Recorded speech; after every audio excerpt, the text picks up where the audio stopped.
Hi everybody, I'm Ryan, and today we're going to talk about red-black mid-range in Pioneer. Yes, it's back. I don't care if there were bans. The deck was good before, and it's going to be good after that stupid vampire stuff. I genuinely think this is one of the best mid-range decks in Pioneer, especially with aggro decks becoming more and more popular. And the aggressive version of red-black mid-range that I'm playing is really suited because people are used to the hyper aggro decks, and then they sideboard for the mid-range version, and then you can just kill underneath them. So here is red-black mid-range. Is this my red-black mid-range deck?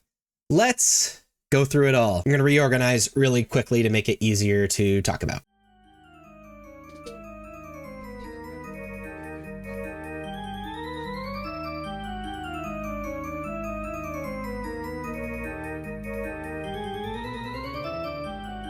Just normal magic things. All right, so I divided them into, I would say like the categories of the deck, but let's talk about the lands first.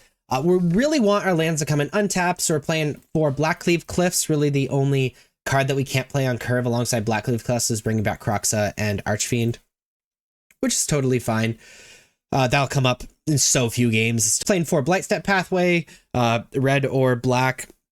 Again, enter untap is excellent. Same thing with Blood Crypt. We're playing one Haunted Ridge, mostly because it's really important the first few turns of the game things come in untapped.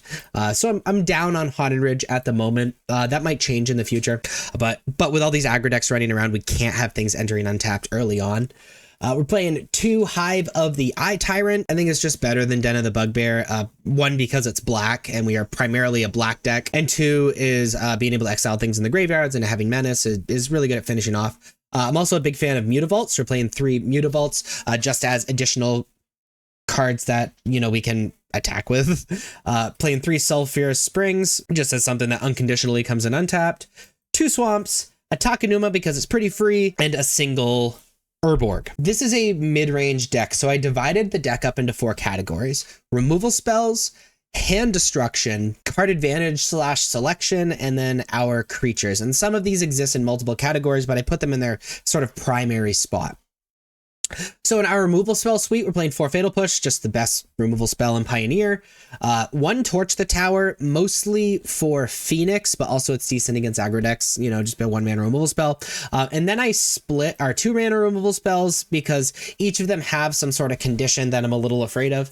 Shoot the Sheriff, non-outlaw creature. Powered Kill, non-angel, demon, devil, or dragon creature. This might need to be replaced because of how popular Archfiend of the Dross is and how popular the Angels deck is getting. A Go for the Throat. And then we're playing 2 Bonecrusher Giant. Bonecrusher Giant also exists in the creature side of it as well. But the stomp side, being able to remove something or just go face or hit a planeswalker or something like that, then play a 4/3 is very, very good. That's all pretty face value stuff. As far as hand destruction, we're playing Thoughtseize, just the best hand destruction thing ever printed. You reveal their hand, get non-land from it, and they discard, but you lose 2 life. We're playing 1 Duress because hand destruction is getting better and better. Playing main deck hand destruction is excellent. And then we're playing a single Kroxa. We don't get to select what comes out of their hand, but it can come back, and it creates some level of inevitability in the deck, and I think that's really important against these slower decks. The glue that holds the deck together is Fable, which is in our card selection, card advantage kind of thing. It's a threat. It mana ramps if you can attack with that threat by creating a treasure with that 2/2 goblin it makes. You can discard 2 cards and draw that many cards with a 2nd chapter, and then its 3rd chapter, it flips into a reflection, which is frankly a must answer. So it can just kind of drain resources from the opponent while letting you select what cards that you have, and it's just all around excellent. We're playing 1 of Reckoner Bankbuster. I'm a little bit down on Reckoner Bankbuster compared to the other versions of the deck because there are less slower decks to play against, and drawing Reckoner Bankbuster against these like hyper aggressive decks that are floating around is just not good at all. We're playing 3 Graveyard Trespasser. It's just a difficult to answer threat as far as like removal spells go, and also it's graveyard hate, and also it gains life. Like, it's an all around pretty decent card. I think it's kind of bad at all of those things, but it providing all of those things on one card, I think, is worth it. We're playing 3 Inti. I'm such a big fan of Inti. I like Inti a lot. It provides sort of card advantage, so it probably exists in this category a little bit as well. But when I attack, I can discard a card, put a +1/+1 counter on the attacking creature, and it gains trample. And when you discard one or more cards, I can exile the top card of my library and then play it till my end step. So it creates some level of card selection, makes my creatures more aggressive. It also is really good alongside the blood tokens of Blood Tithe Harvester and alongside Fable the Mirror Breaker, as it allows me to do that exile clause. And it's just like a 2-drop. Just having more 2-drops is really good. We're playing 4 Blood Tithe Harvester. Is a 2-mana 3/2.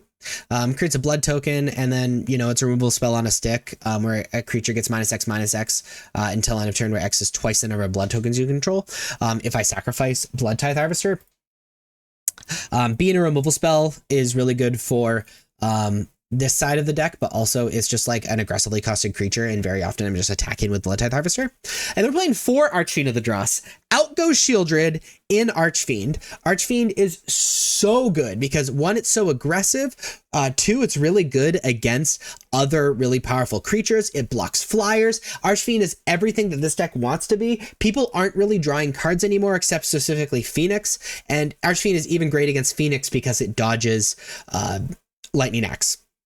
And so we're on 4 Archfiend of the Dross, very good alongside Inti, very good alongside Reflection of Kiki Jiki. It's just all around excellent. Now, as far as our sideboard goes, Duress 2 through 4 is for decks that we need more hand destruction against non-creature spells against. Same thing with Go Blank. It's just a hand destruction card, but also very good against decks that have graveyards that we're worried about. Playing Extinction Event, which is mostly for mono green, but is just a very good board wipe against most decks. Playing Meat Hut Massacre. There's so many aggressive decks now that we are playing Meat Hut Massacre to be able to just wipe their board and gain a bunch of life in the process, and not being worried about being a certain mana cost like with Extinction Event or Hitotsugu Consumes All. Speaking of Hitotsugu Consumes All, we're playing that mostly for red-black sack because they make a lot of tokens and the oven and whatnot. But also it's very good against the really aggressive deck, specifically red-black aggro, because they're mostly 1-drops. We have to be a little bit more picky with Hitotsugu than we are with Meat Hut Massacre as well. Torch Tower just has another removal spell, also really good against Phoenix. Reckoner Bankbusters for these slower decks so we can draw more cards, and Unlicensed Hearse is our graveyard hate. Now, I genuinely feel like this deck is back. I think it will require a little bit more tuning in the coming weeks, because the format has changed really dramatically since this deck has not been a vampire combo deck, but you just can't keep Fable of the Mirror Breaker down, and red-black will always return. If you like this video, please be sure to like and subscribe. Check me out on social medias. Links are above me and in the description. Thank you so much for watching. I'll see you next time. Bye-bye.